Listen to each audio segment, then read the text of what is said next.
দেশবাসী আপনারা দেখছেন আমরা মাদ্রাসা দারুস সুন্নাহ সালুকখালী ছাত্র শিক্ষকের সমন্বয়ে আপনাদের ভিডিও বার্তার মাধ্যমে এই বার্তা দিতে যাচ্ছি যে আপনারা জানেন কেন্দ্রীয় স্বৈরাচারী অত্যাচারী নরেন্দ্র মোদী সরকার ক্ষমতায় আসার পর থেকে মুসলমানদের উপর বিভিন্ন রকমভাবে অত্যাচার অবিচার করেই চলেছে।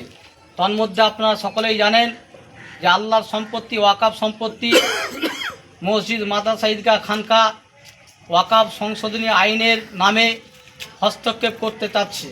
তাই এই ওয়াকাফ সংশোধনী আইনের বিরোধিতায় তার সাথে সাথে কাশ্মীরে জঙ্গি হানায় পর্যটকদের মৃত্যুর প্রতিবাদে এবং ভারতবর্ষের সাম্প্রদায়িক সম্প্রীতি অটুট রাখতে আগামী 4 মে রবিবার বিকেল 3 ঘটিকায় সুতাটা বাজার অটো স্ট্যান্ডে এক ঐতিহাসিক সমাবেশ হতে চলেছে।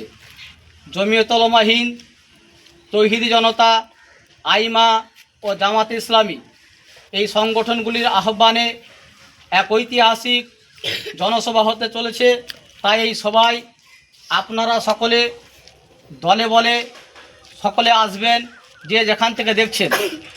বিশেষ করে জমিয়ত উলামা হিন্দের প্রেমিক ভাই ও বন্ধুদের বলবো, আপনারা আপনাদের এলাকা থেকে বন্ধু বান্ধবদের সঙ্গে করে নিয়ে আগামী 4 মে রবিবার বিকেল 3 ঘটিকায় আসার জন্য আহ্বান করছি।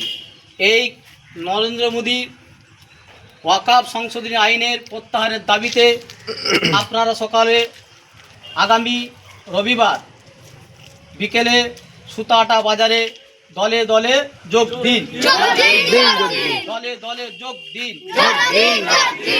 রবিবার সুতাহাটা জনসভায় দলে দলে যোগ দিন। ওয়াকাফ আইন মানছি না, মানব না। ওয়াকাফ আইন অবিলম্বে প্রত্যাহার করতে হবে। সাম্প্রদায়িক সম্প্রীতি জিন্দাবাদ। কাশ্মীরে হত্যার অবিলম্বে তার শাস্তি দিতেই হবে। যারা হত্যা করেছে জঙ্গিদের অবিলম্বে শাস্তি দিতেই হবে। মসজিদ মাদ্রাসা সুরক্ষিত ওয়াকাফ আইন বাতিল করতে হবে। আমাদের আন্দোলন চলবে। আগামী রবিবার বিকেলে সুতাটায় জনসভায় দলে দলে যোগ দিন। এই বলে আমি আমার বক্তব্য শেষ করছি।